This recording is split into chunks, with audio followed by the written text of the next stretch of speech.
Okay, well, I think it's time to begin. So this is, make sure you're in the right class. Everybody walks out. Immersive classroom, taking your decor to the next level. So, first of all, just to get a sense of the room, how many of you do separated classrooms with small age groups, small range of age groups? Okay, great. And then how many of you do more like kind of one room Sunday school style, like where it's a lot of age groups in the one room? Okay, all right, good. Okay, so we don't really use classrooms. So even though it's called immersive classrooms, we don't really use classrooms. So we're going to talk about a little bit what we do. But I think with a classroom, these concepts are actually even easier in some ways. All right, but in some ways they're harder. It's kind of like I think Mark Twain said, "I didn't have time to make this shorter." When he was writing a note or something like that. So sometimes to make something smaller is more difficult. All right, so I gotta start my timer. All right. So immersive. I decided to talk about this because my son, who is here somewhere, asked me, "What is that?" And so immersive. When we baptize as apostolics, we baptize with full immersion, right? We dunk them all the way under. Complete covering. So immersive, that's what I mean by immersive classrooms. Not a poster on the wall. I'm talking about immersive, where they step in and it's different. And so transport your kids, your students, into another world. And so for a classroom to be immersive, we have to make the kids forget about the outside. So it kind of reminds me of, like, you know, I've heard it said, I've been to Vegas, I think, a couple times, but I don't gamble. But I've heard it said, like, people will go in there and they'll be for, I don't know, days, hours, whatever, because everything, you can do everything inside one of those casinos. And I think a lot of them you can go from casino to casino without ever stepping foot outside. So inside the casino, it feels like nighttime. It just feels always like it's nighttime. And then you step out, it's like, oh, I haven't been out, I haven't seen the sun in 3 days, you know, gambling all my money away. And so, so you forget, and it's designed that way, right? You forget about the outside because you're right here. So we kind of, on a positive note, we want to do that with our classrooms, or it helps, is to make it immersive, make it completely where they're like, they're outside, they're, you know, messing with their buddy and everything. They come up and they're like, first time, wow! And it's a different world. They're completely transported. They forget about outside because everything's cool in here. Okay, so some examples of immersive sets, and I'm going to try not to take too long on this, but we do thematic or themed Sunday school. So first of all, just Brother Lapp, I liked how you said in your session, this is how we do it. It's not the best way, but this is how we do it. And so for the sake of time, I'm going to just explain how we do it, not to take the concepts and stuff them into how we do it, okay? But how we do it is we do themed Sunday school. So we did one recently that we have done before, but we had done back in 2016, called Survival Quest. And our themes are 16 weeks long, typically. And Survival Quest is very, very loosely based on kind of a Robin Hood type character. So there's this hero named Radigan, and he's here at the conference. Radigan, his name is Brennan. But there's this hero, Radigan, and the king is going off to fight war, but he's too young. He really wants to be a soldier, but he's too young. He can't go, so he has to stay behind. Well, then there's the evil guy, Festus, that kind of is in charge, but he takes over, and he's like, they're just partying, they got candy, he's making the townspeople work. Radigan tries to step up to him, gets exiled out. Anyway, so that's the whole story. It's medieval theme, so there's a castle and everything. So here's the immersive part, is when the kid, ours is upstairs, we have an annex building, so ours is upstairs, and the room, we are blessed now, I'm going to talk about temporary sets, we are blessed now with a permanent space. But when they walk up, like when we did it in 2016, the building wasn't quite finished. So when they walked up, there was this castle off to the right, big huge castle. But the first thing we were faced is about from maybe me to her, just pretty close. As soon as they came up, there was water. And so real water, probably about this deep, but it was a creek, and the creek was big enough to basically circumference this room. Now this was trial and error. The building wasn't finished. We can't do this now. The building wasn't finished. It did leak once. Went through the bottom floor, but so we had this creek built, and we had water pumps in it, and put dye in there to make it blue, and put river rocks in there. For those that were in my session yesterday, this is where I sprained my ankle. So this is, and so it's all going like this. I have pictures, but it'd be cool if I had a screen. But it actually, some corners actually had white water going around. And so they come up, and then they go up these stairs and go over that creek, down, step back down into the castle. And then in that creek, there's kind of a middle island area, and there's ways to get to it. And that's our interactive area where we would do, like, we're going to go do a mission or something, or we're going to do our Bible story. And so sometimes we do it in the castle, but often we're going. And so everybody's like, okay, get out of your seats, let's go. And we're going to another room, and we're traveling to this place. So this is typically how our themes work. The water features are less now because there's sheetrock downstairs. So I don't want to risk it leaking. But, and so that was one thing. So space, I know Brother Booker talked about it on his podcast a little bit, but he came a couple years ago. We had a space theme. We had when you came up those same stairs, you came up and there's just this long hallway, and it's kind of shaped like an octagon. Had these lights like going, you know, and all silver. The ceiling was silver, and it was out of the styrofoam and silver backing. And then you came down, and we had a guy that basically made a door that has like puzzle pieces and fits together, you know. And so it opens like this, you know, like, and so it was made out of a power window motor. And so that door would open, and kids come in and close. So I'm just trying to give you some ideas here. And then we did a Wild West theme. The Wild West theme was actually kind of easier because it's more rustic.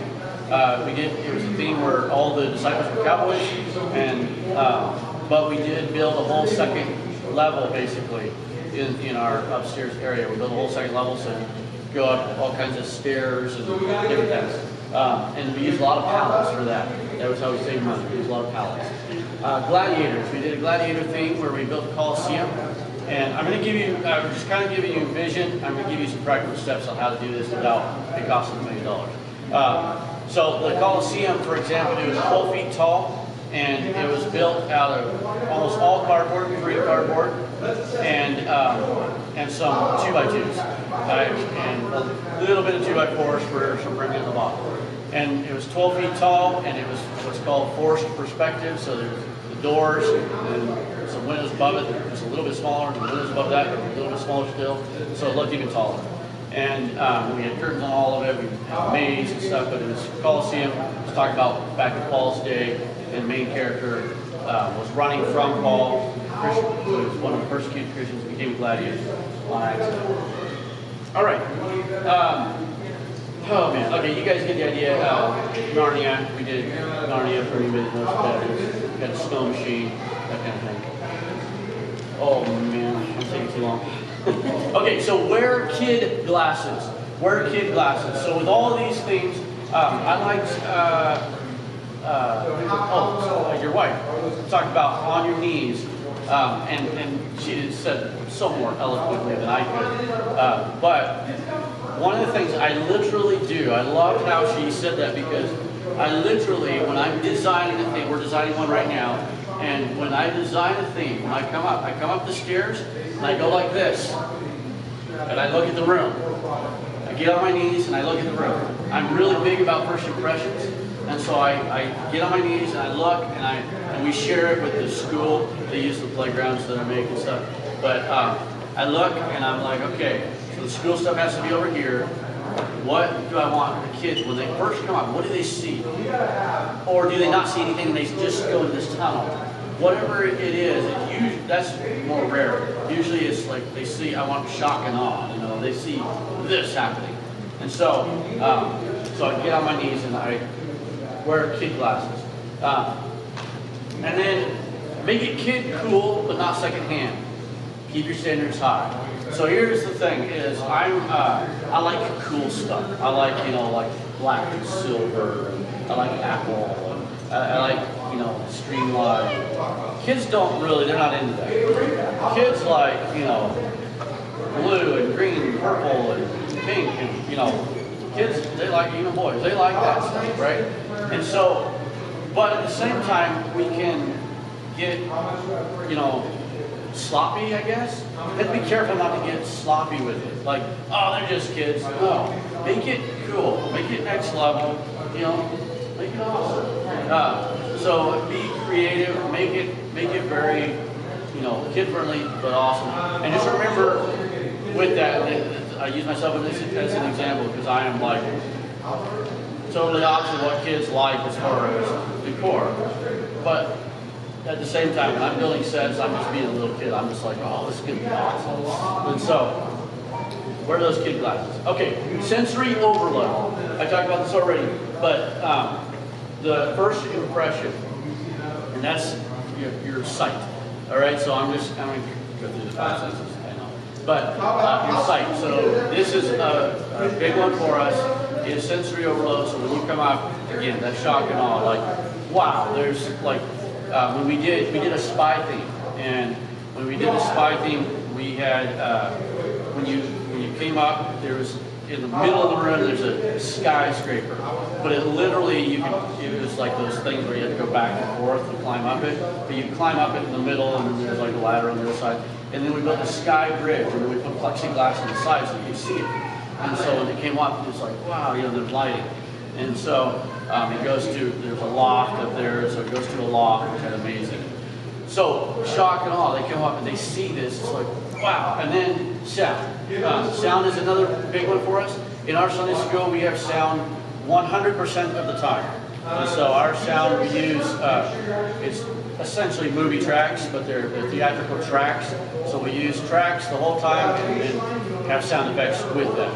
And so we started that a long time ago, and it makes a huge difference. We use a program called QLab to run it, which is what a lot of Broadway shows use, and it's free. And so we use QLab to run it, but it is only Mac. Did you say QLab? QLab, yes, QLab. By the way, if you have, I am going to have question time, so if you have questions, just make a little note, and I'm going to give you my email as well. So anyway, so we use sound a lot. So when kids come up, usually in the script we have something called dynamic opening, which is there's a scene happening when the kids come up. But besides that, like at our conferences, when we have a conference, a youth conference, we have children's church at that. Well, I'll leave a certain track going when there's nothing happening up there because a lot of people want to tour the scene. So I want when they come up, the preachers and their wives, whatever, they come up, I want it to be cool. So they come up and there's music going. Like the space thing, we had some soft music and we had like these random man on deck, just like these little random sounds going and beeps, And so so when they come up, they're already, remember, immersive. They're starting to get immersed in by the sight, wow, the sound. They're getting immersed by the sound. What's next? Touch. Okay, I don't focus on this whole bunch, but try to make it as real as possible. Like, here's one thing, or as durable as possible. They're kids, right?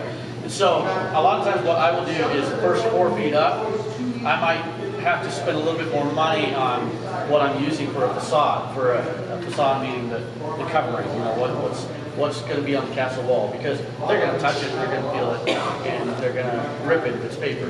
But up above, I can use paper. I can use whatever, because they're not touching that, and it can be a lot cheaper, and I can cover a lot more distance.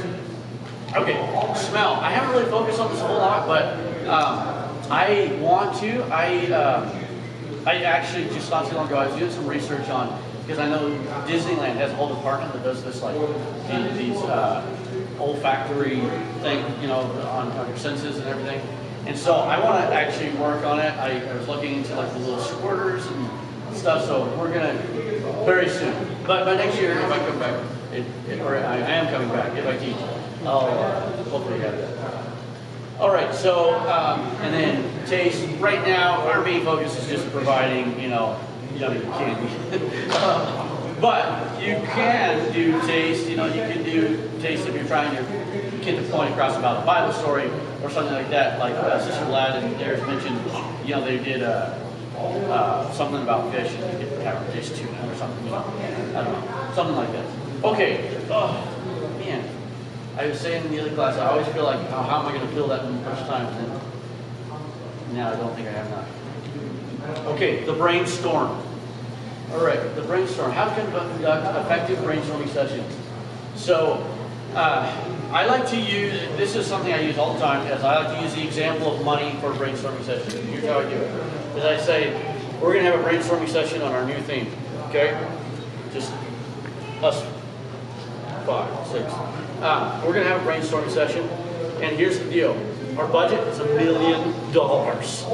We have $1 million. You know, the way the economy is, I might have done this. We have $2 million. All right? So we have $2 million for our budget. What do you guys want to do? Oh. So I do this to open up possibilities because a lot of times people are thinking in the constraint of money or what can we do. And so if and with young people it's really fun because they get crazy, and that's okay. So we have $1 million, what can we do? Wow, we have $1 million, we'll just build a new building. Okay, fine. What will we do with that new building? What will we do? And so they start coming up with all kinds of stuff, and here's what that does. It opens it up and says, okay, yeah, but we can't do a 90-foot water slide. But because you came up with that idea, we can do a pretty cool slide. Maybe we can have some distance and you can get a little bit of water on the place.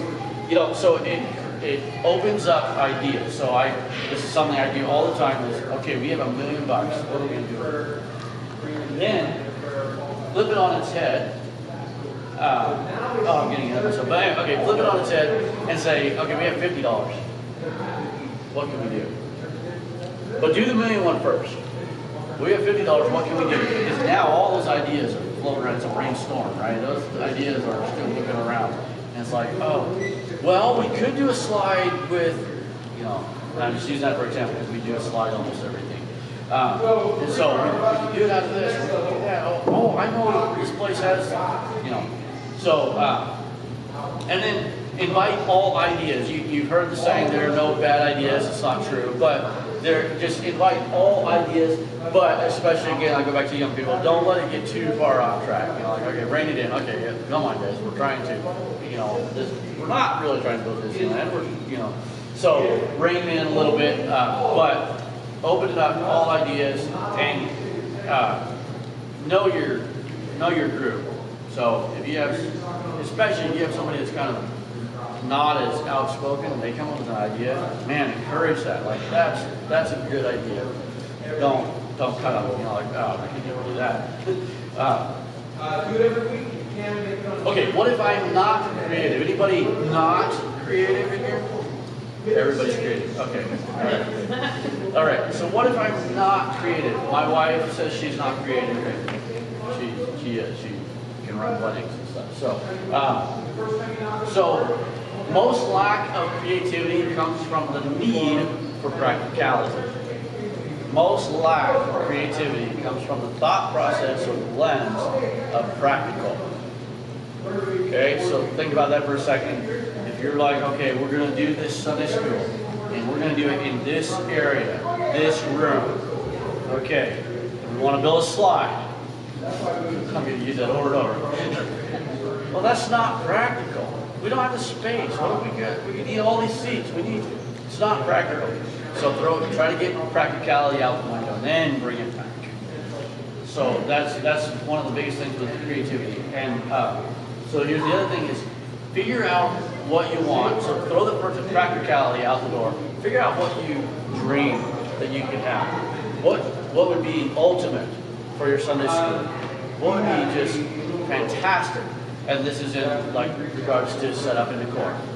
And then if you don't have creative people on your staff to help you figure out how to do it, my goodness, use the internet and just be creative with your searches, and you can find it. I mean, if nothing else, email me. I'll help you. I'll give you my email, so I'll help you. But I'm more than happy to share ideas.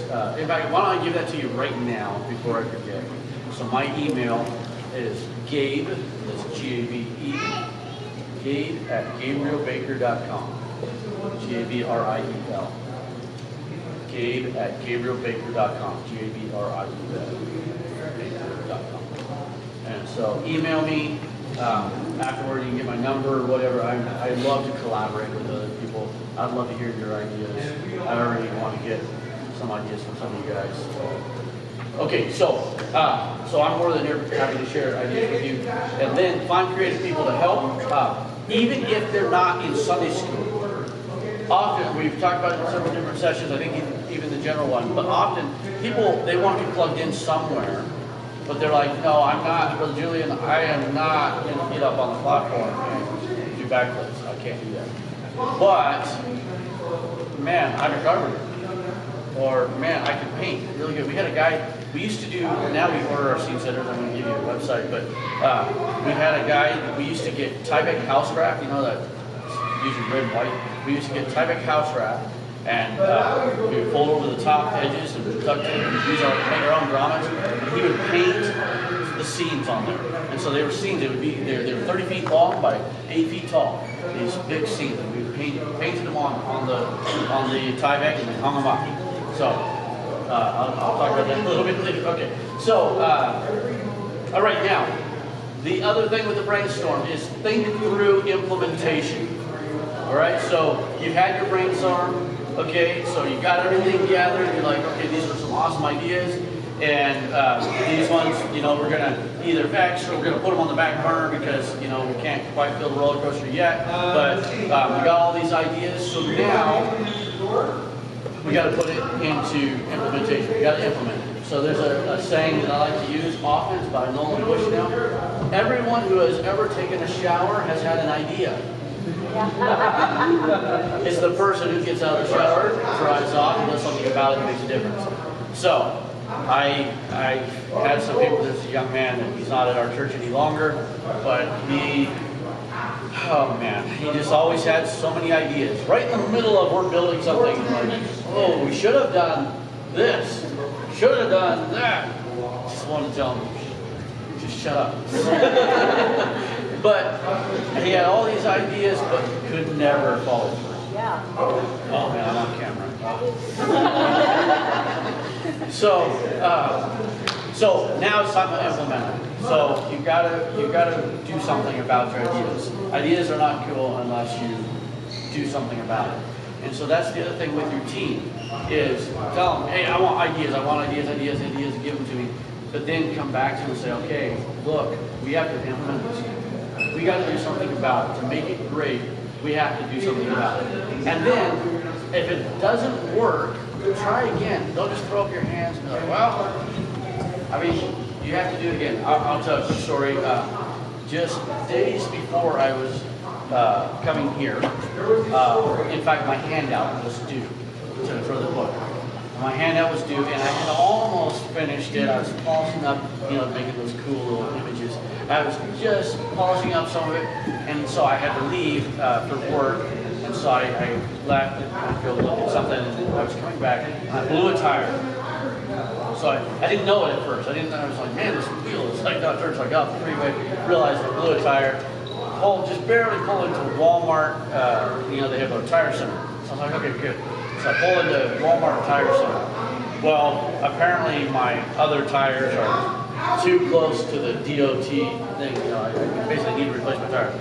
I'm about to fly out. I'm not a millionaire. I don't want to buy 4 new tires right before I'm about to leave. And so I was like, no, let's just replace the front too. Oh, sorry, sir, we can't do that. Oh, I ring inside. Go over to the side. I call my daughter. Hey, come pick me up. I go home, change my clothes, and so I was in a suit. So I go home, change my clothes, come back, change my tire, I get into my trunk, and realize that it's a car that does not have a spare tire. It comes with a little fix-a-flat kit that did not work. Oh man, so I'm like, okay, it has this little pump, right? You plug into the cigarette lighter, so I pump up my tire, get it over to the gas station, just right across the way. By the time I get there, it's completely flat on the rim again. I'm like, okay. Their air thing is out of order. And so I was like, oh man. And we have an evangelist at our church right now, and our pastor was out of town, and he had arranged for us, several guys to go play basketball with the evangelist. And I'm due to be there shortly, and I'm due to send my hand out to Brother Booker. So I was like, okay, well, just get me home. So I got home, finished it up, and then the next day I had to borrow a jack, get another jack, buy a wrench, take my tires off, and go somewhere, change them, all while I'm supposed to be working. But I work from home, so. Okay, but I could have just thrown my hands up and said, forget it, somebody else to do this, help me, please. No, but I had to just work through it. I got my email sent to Brother Booker. I went and played a game of basketball that I didn't want to play, and then I got the next morning and changed the tire. Okay, not the best example, but work through it. If you fail at something, try again. That creek that we made, it was so cool. We blasted down, got the clear plastic from the depot, put it around, kind of getting it ready, getting our pumps ready, getting our stuff in. A little pinhole, just huge, massive leak. Somebody comes in from downstairs, we didn't even know it was leaking, and they're like, there's water just drenching downstairs. And we're like, oh no. And so, again, we could risk this because the building was unfinished. So we could risk this at the time. But so we scrambled through, ended up having to get some big heavy duty 15 mil vapor barrier, all that. So we tried again, and we got it to work. But it was after 2 tries. So the first time we were just putting down the plastic and the leak. The next time I was building this tree that was 15 feet tall. And so I was up on the top, and I tried to screw something in. I'm on the unsafe step on the ladder, and I'm up way up high. I dropped the screw. Murphy's Law, the screw, it was like everything stopped. It was slow motion. The tip of the screw landed in our creek on the vapor barrier. Had to replace the whole vapor barrier because Gabe had seen it. So had to replace that, but we finally got it. When we got it, it was super, super good. We had live water up there. Okay, what time am I supposed to be done? I don't have a schedule. Okay.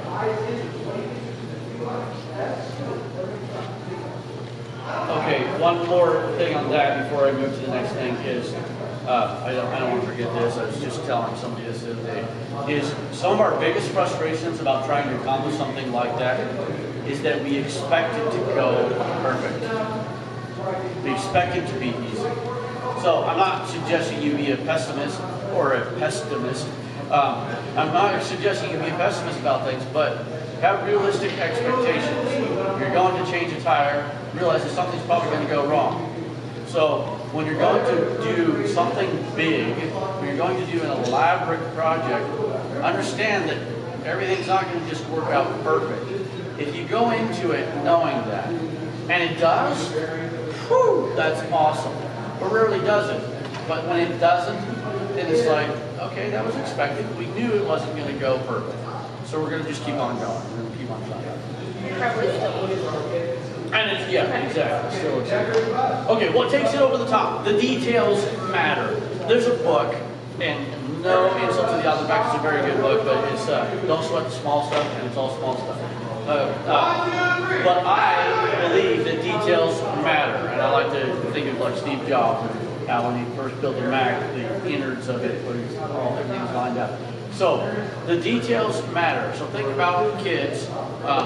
Often, and this especially goes into, this class is not about acting and stuff, but often a kid will remember a certain move that you just did flippantly, you didn't even think about it, and they'll remember it. And they'll keep it for years. So you're making an impression, a good one or a bad one. You are making an impression. When the kids walk into that classroom, you're making an impression. What kind of impression do you want to make? So the details matter. The kids might see, you might do all this super cool stuff and put a bubble machine. And that's what they love, the bubble machine that you bought for $20 on Amazon. And you're like, I built this castle. Look at how I designed these little turret things. Isn't that super cool? Yeah, but this bubbles, these are awesome. Look at this creek. Yeah, but the bubbles ain't playing. So don't get lazy. That one detail might be what really makes it matter for that one kid. that one detail that you decide, you know, and also on the flip side, that one detail can ruin it. So you have to maintain your sets, and that's really, I'm kind of getting outside of my box here, but you have to maintain your sets. So we use paper a lot, which I'll talk about in a minute, but we use a lot of paper. And so paper gets ripped. And so you have this cool castle, and then down the bottom you got this big rip. Repair it, because it ruins the impression. Remember, the kid is down here, he sees it. He might, like, you get used to it. Have you ever drove up to the church, and there's like, I'll just use it, there's a wheelbarrow over there. It's been there for a week. You're used to it. But think of the guest that drives up. Why do they got a wheelbarrow out here? Why didn't they clean up before Sunday? Right? So think of that kid's first time.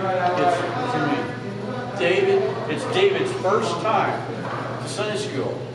And he comes up, and there's ripped paper over there. That light doesn't work. And, oh, today, you know, the sound effects are not on because we just didn't get to it. Every second matters. I wish I could remember it. There's a saying, or there's a story about Kobe Bryant. Oh boy, I'm going to miss this up. But something about why he played through when he was sick or injured and all that. He talked about, because there might be a fan that saved up all year to come see me play that one time. And so that's how we got to think of it, is we got to make that impression. Okay. Commit to the story. It's not just the cool paint or the awesome lighting effects, it's the whole package. And so, I know that many of you have separate classrooms. You can do this even on your own.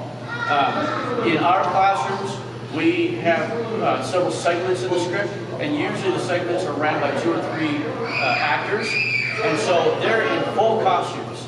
And so we have a couple different kinds of costumes. We have costumes that are just silly costumes, like we might have the Memory Verse crew come out and they're all wearing referee shirts, black fedoras, and we got these black and white glasses, and they got white bow ties. And that's like what they wear. So they all come out, they all match, and they're doing the Memory Verse. And then we have another kind of costume that's like Bible story costumes.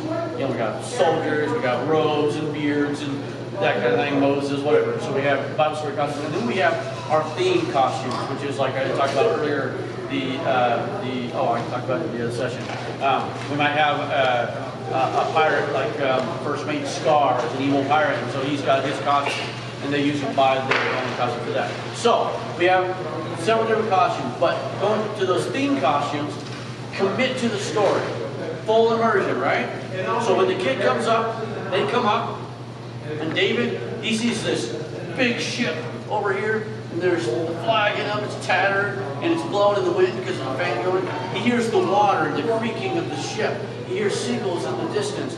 He feels a little bit of a mist over here from this side. And he looks over there, and there's this big cave, and there's some fog coming out of it. And so, and Staff is ushering him along to go into the ship. He goes into the ship, and there's a pirate. Kind of scary looking pirate.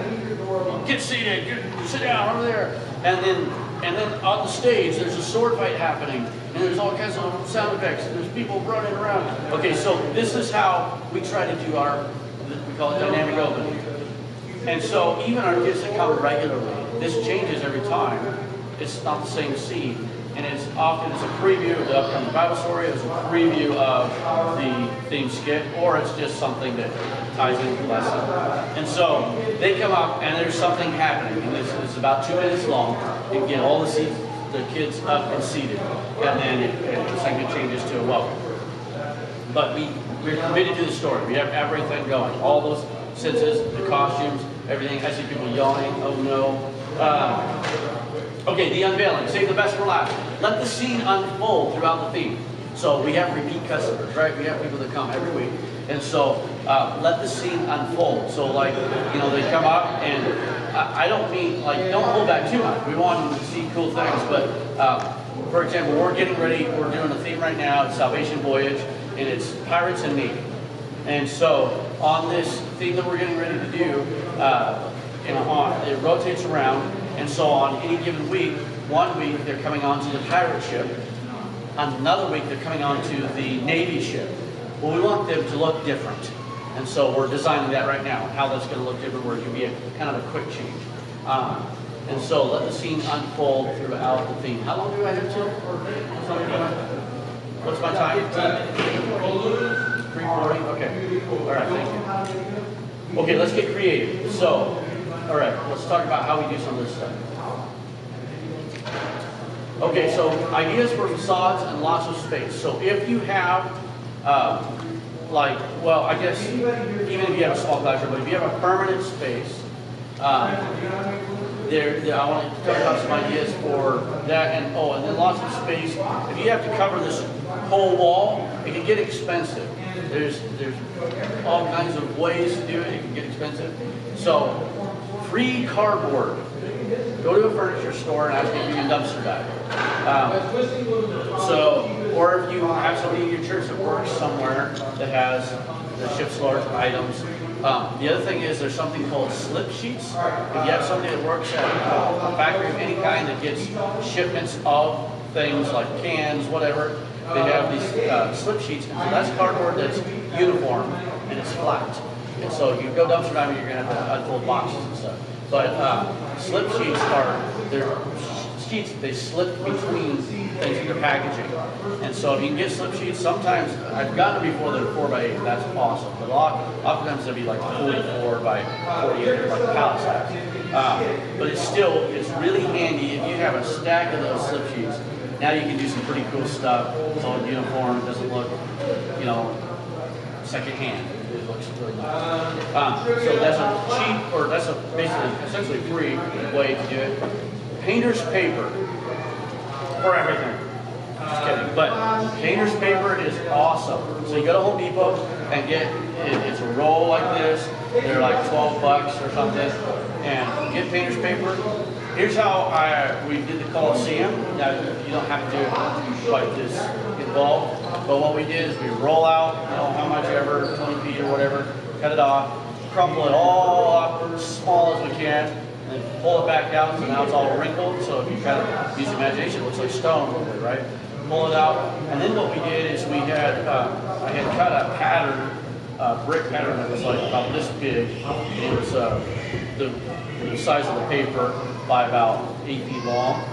And then, so we laid that down, just kind of laid it on the paper, and then we took some spray glue, again, Home Depot, like 3M glue, took some spray glue, and kind of just lightly sprayed it over all of that, and then we had 2 buckets, we had sand and dirt, and we just sprinkled it on that, and so it would very loosely have the brick pattern. It wasn't solid at all, it was very, you could see the intersections just here and there, and so then we do that, move it down, let it dry for just like a second, not hardly at all. And then roll it up, shake it off into the garbage, and do the next one. So we did our whole Coliseum like that, and then we took a broom, just kind of swept it off so people could get it on their suits. But it looked awesome, and it was real, because it was real dirt and sand. And it was so cheap, it was super cheap. And so like with that Coliseum, we used paper, we used cardboard for a furniture store down the street. We got cardboard, and then we built basically out of 2x4s, we just kind of in L shape, about 3 feet long, 3 feet tall, and an angle brace. And that was to hold it up. But we turned it sideways, which is not how you're supposed to do it, but we turned it sideways. So this was the wall. Normally your angle's going this way, we just turned it sideways, just gave it a little structure. And then we had our 2x2 going up, and then once we got up above 8 feet, we put just a 1x2. And then we stapled the cardboard to that with a construction stapler. So you did have some tools, I guess, but we stapled that. We did those, I can't remember, we laid it out on the floor in a half circle. Our pulpit was in the corner, so it was a circle. But we did it, I think, every 8 feet or 10 feet or something like that. But we put those structures up, so we had all this cardboard. Then we took our paper, and we stapled our paper onto the cardboard, cut out the windows. We had all of that. And then on the inside, what we did is we used paper again, but a totally different look. What we did is we took that paper and we painted it white, really light coat of white. And then we took a 1x2. That's like this big. So we took a 1x2 and we rolled it up in that paper and then creased it really hard. Then when you unrolled it, it had all these lines. We did it at an angle, so it had all these lines about this far apart, and it was white. And we hung that up, because that was the inside of our Coliseum. And then everywhere where those braces were, we just wrapped cardboard around it, so it was a box. And then we did that white paper there. And it had a little shelf, about 3.5 inches, right? Or 2 by 4. So it had a little shelf. And we took fake grapes, hung on there, different things, so it looked wrong. So those are some ideas that's some cheap stuff.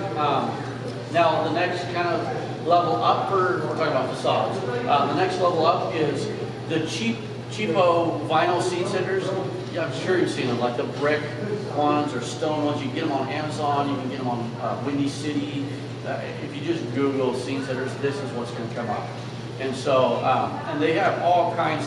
Now they're what's called step and repeat. And so they have a pattern for about this long and repeats. So they're not like just super cool, but you can cover a large area for very cheap. So you can cover all this wall, and then you can add stuff to it. Like they have the brick ones, and then they have these knives that are 6 feet tall. They're just cardboard, but they're 3D. So when you put them on the wall, they look pretty real, and they just hang. They come in a box like this, and they swivel out and they hang. And it's all, that's pretty cheap. Now, the best scene setters, I used to order some from Brooklyn, New York, but I found this is the cheapest place, billboardflex.com. Billboardflex.com. And so if you order billboard size, a standard billboard size is 14 feet tall by 40 feet long. If you order a billboard size, it's something like 65 cents a square foot. Is very cheap. If you order outside of that size, the price jumps up to like 77 cents a square foot. If you go anywhere here locally, you're going to probably be paying $3 a foot. So Billboard Flex is out of like Massachusetts or something. And there is some lead time. You do need a week or two. You need to plan it. But like for our space thing, we ordered 14 by 40 foot. We designed our own, design your own picture. We designed it on Photoshop. And you went into the one side of the room where you're in space, the one side of the spaceship, the other side of the space. You went in there and there's just big, huge seats there, planets, there's a satellite up in the corner. So billboardflex.com is an awesome place to get seats there. Okay, running out of time. Concepts for semi-permanent sets.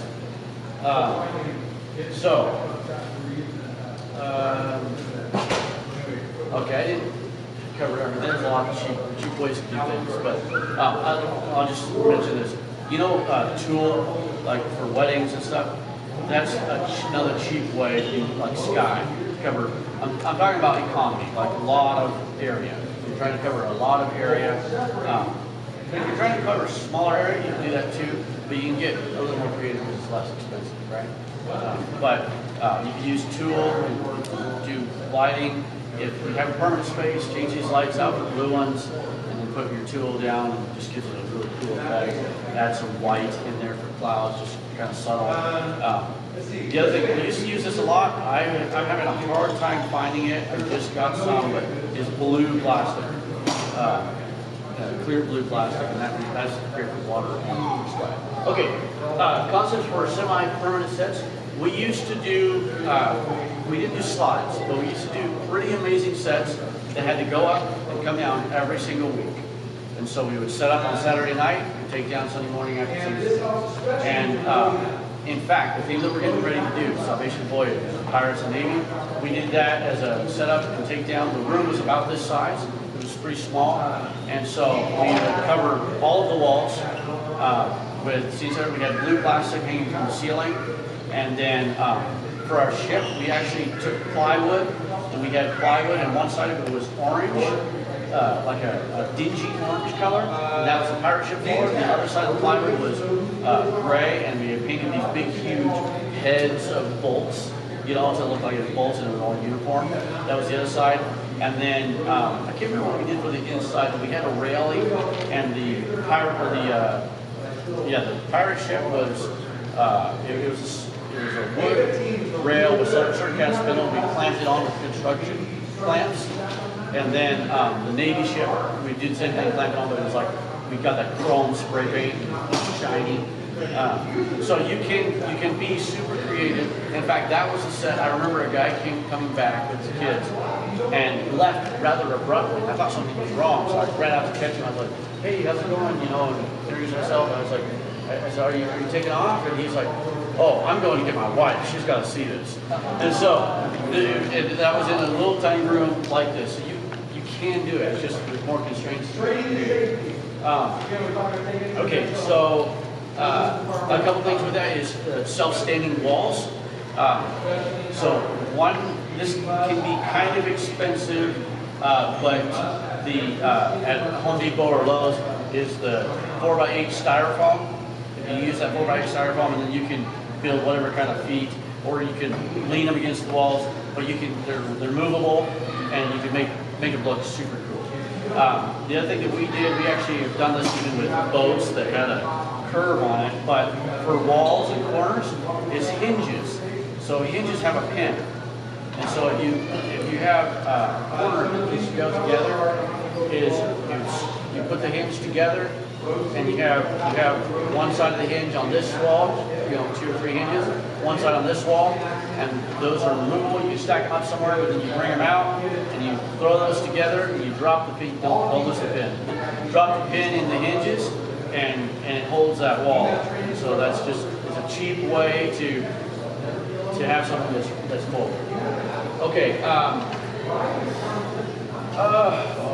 Okay, industrial Velcro for scene setters.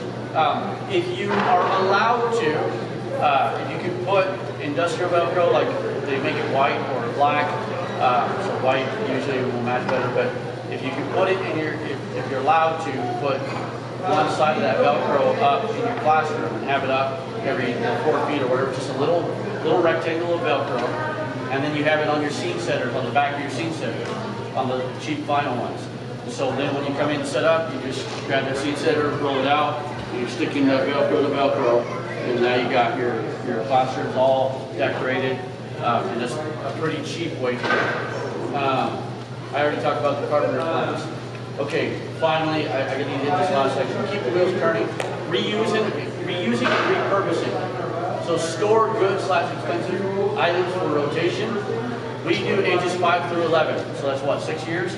So we finished our space theme, I think it was last year, and so my daughter, she does our costume stuff, so we got a big bin. We have these silver space costumes, silver hats, these glasses that have like the graphics on them that light up.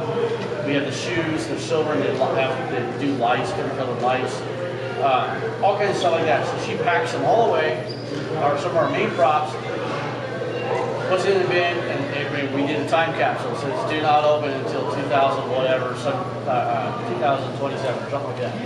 Because we will probably do that thing again, but it'll be, those 6-year-olds will now be 11 or 12. They might see it one more time, maybe, but probably not. So you can reuse stuff, but the other thing is be careful when you repurpose things. My son, if he was in here, probably be embarrassed, but when he was little, he knew the swords. If we would just we just grab a sword. You gotta find a sword, right? Grab a sword. He'd ask me later at home, he'd be like, "Dad, why did Radigan use Captain Scar's sword?" I'm like, I don't know. So be careful when you repurpose. If a prop is important, be careful how you repurpose it, because some of those kids are paying attention. I'll give one more example with that. Is we're doing worshiping Baal or the 3 Hebrew children, and maybe it was Baal, I can't remember. Anyway, worshiping Baal, and there was some puppet stuff, and we weren't doing the puppet. We had a whole puppet, I guess you call it ministry, that wasn't part of Sunday school. Well, there's some puppet stuff that we're, oh yeah, let's use that. Well, we grabbed this sun puppet, and we used it for the idol. I was like, he was like, worship me, and so it was hilarious. Well, a couple of people saw it, like, no, that's always God in our puppet show. so be careful how you use your props. Okay, be careful what you wish for. So what that means is ask for donations from your church. Ask for donations from people. Sometimes you get really cool stuff for free, but don't become a trash bin. And I have found, I've gone from the mindset of scrambling like, you know, oh, there's a flannel shirt. You can use a flannel shirt in Sunday school. Well, no. Just, you know, a leather jacket, okay, yeah, that's a little more specific, but don't worry about scrambling and saving every little piece of trash. So be careful what you wish for. Okay, and then finally, level up. Take a step back, at least annually, to see if you can do something more. Take it to the next level again, because we can all get blinders, and we can all get stuck in a rut, even though we might feel like our rut is pretty cool. What if you take a step back?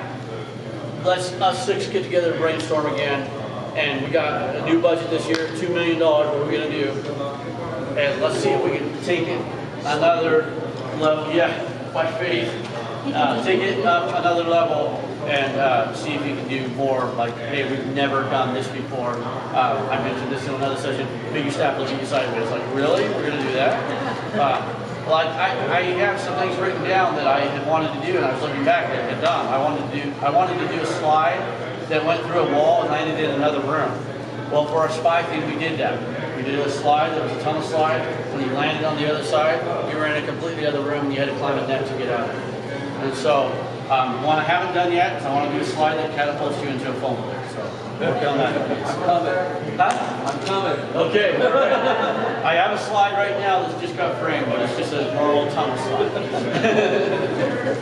But yeah, I really want to do the catapulting too. Okay, we're out of time, but any questions? I know we're about to do a question thing. Yes. What's your usual budget for? Okay, the question is, what is my usual budget? I'm scared to say that because it's going to vary so much for class sizes and things. We raise money all year long. I am constantly raising money. We have a pretty good account right now that can probably take us through a couple themes. And so, I don't know, lately, with a full playground and everything, our budget, we probably, I would say 500 probably for a theme. That's kind of expensive because that's 16 weeks plus maybe a little bit. But I'm doing a playground, we share it with the school now, and so the playground, the school is using every single day. I had to build a little different than I was when I was doing Sunday school. So, that's a rough estimate. I mean, we do some things that are not theme related. So like we have microphones, and I've got to buy some new ones to replace. We're going to buy a new Mac computer. So those things are not theme related.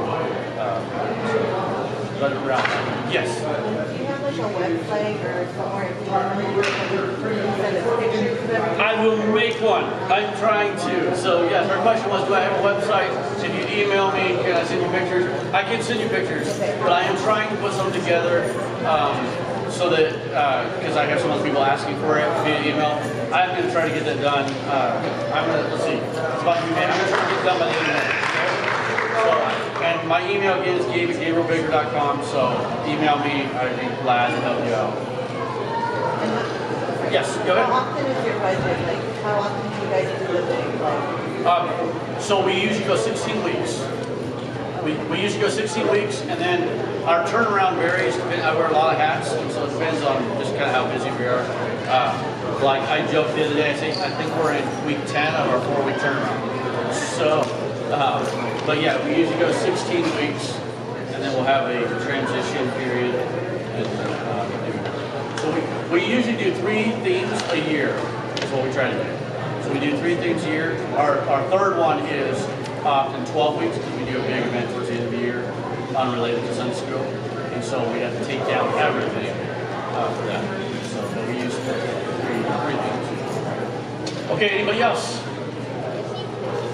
Those are good questions. All right. Yeah, you got another one. Go ahead. Yeah. sorry, one more question. Yes. Do you have like a really big church where you have a storage space for everything, or do you just toss it? Okay, our question is, do we have a really big church where we have a storage space for everything? Short answer is no, but we kind of make it work. We have to, I just reorganized our storage, built shelves and everything. And like I said, we don't store junk anymore. We get rid of it. And then I do store some stuff at my house. But yeah, storage is an ongoing issue. I would say everywhere. I'm sure. What's the biggest church represented here is probably the Rock Church. They probably have. You guys probably still deal with storage issues. Storage issues. That's just an ongoing. Yeah. So no, our church is not. Yeah. All right. Thank you guys.